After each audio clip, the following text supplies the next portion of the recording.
เคบัดนี้เราก็มาเรียนตัวtransition เนาะหลังจากที่เราเรียนตัวดีไซน์มาแล้วเนาะเราก็จะมาเรียนตัว transition ก็คือปุ่มนี้ transition ตัวนี้จะเป็นการเล่นจากสไลด์หนึ่งไปหาสไลด์หนึ่งโดยที่มันจะมีเอฟเฟกต์คล้ายๆว่าเราเห็นวิดีโอนะมันจะมี transition คือตัวเสื่อมจาก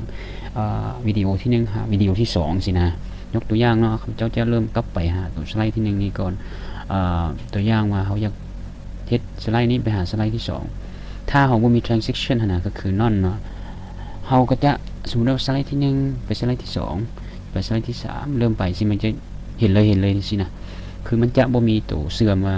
เวลาจะไปสไลด์ที่2มันจะเห็นแบบใดแน่เนาะสมมุตินะครับเจ้า add ตัวใดตัวนึงนี่เข้ามาเนาะตัวอย่างว่าเขาลองadd transition อันใดนึงเข้าไปเนาะตัวอย่างว่าใส่ fade เข้าไปเห็นบ่เวลาเราใส่ตึ๊บเนี่ยมันจะเริ่มเห็นแล้วว่าเอฟเฟกต์เวลาเราลิ้นสไลด์มันจะมีเอฟเฟกต์ขึ้นมาเนาะไปสไลด์2ก็จะสามารถเลือกเป็นตัวใดตัวนึงก็ได้นะตัวอย่างลองเลือกตัว wipe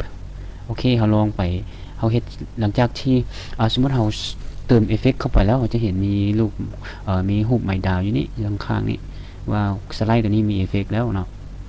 ยกตัวอย่างคือเจ้าลงไปลิ้นเบิ่งเนาะปุ๊บอันนี้มัน transition เห็นบ่มันโซตัวเมื่อกี้นี่เบิ่งเด้อว่ามันสิไปตัวที่2เนาะเขาเจ้าคลิกปุ๊บเห็นบ่มันมีเอฟเฟกต์เนาะตัวอย่างว่าสไลด์3อยากแอดเข้าไปเติมเขาเจ้าสามารถกดดูปุ่มนี้ซึ่งปุ่มนี้จะเห็นหลายอย่างว่าเราสามารถแอดอีหยังเข้าไปได้ในรูปร่างหรือว่า transition effect ที่เรามักนะแอดเข้าไปเนาะตัวอย่างเจ้าเลือกเป็น box เห็นบ่มันจะเป็นแบบนี้ซึ่งลองใส่สไลด์เบิ่งสไลด์ที่1เนาะสไลด์ที่2เอฟเฟกต์มันจะไปสไลด์ที่3เนาะอันนี้มันคร่าวๆกัน add transition เข้าไปส่วนตัวทางข้างนี้ก็จะเป็น sound ก็คือเวลาเรา add สไลด์เรา add transition เราอยากให้มีเสียงบอกเราก็สามารถเลือกเสียงได้เนาะหรือเราอยากให้ duration ก็คือเราอยากเพิ่มระยะเวลาในการใส่ตัวอย่างมาอยากใส่จากตัวอย่างอยากย้ายจากสไลด์1หาสไลด์2มันใช้เวลาอยู่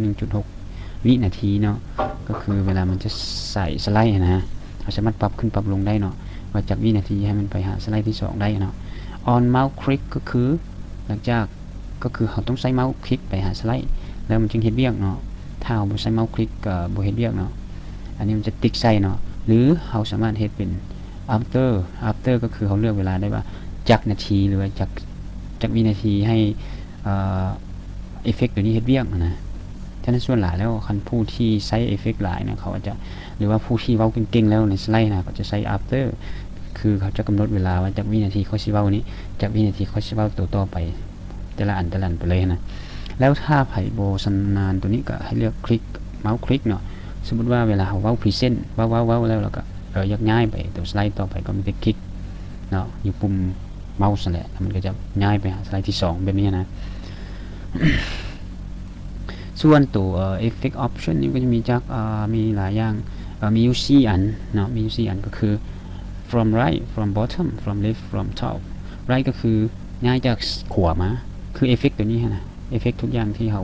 อยากเลือกนะสามารถย้ายจากขวามาหรือว่าย้ายจากลุ่มขึ้นไปย้ายจากซ้ายมาย้ายจากถึงลงลุ่มจังซี่นะอันนี้มัน option ของเอฟเฟกต์พวกนี้เนาะโอเคเนาะ ลองไปลิ้นเบิ่งว่าถ้ามักตัวใดก็เลือกตัวนั้นไปใส่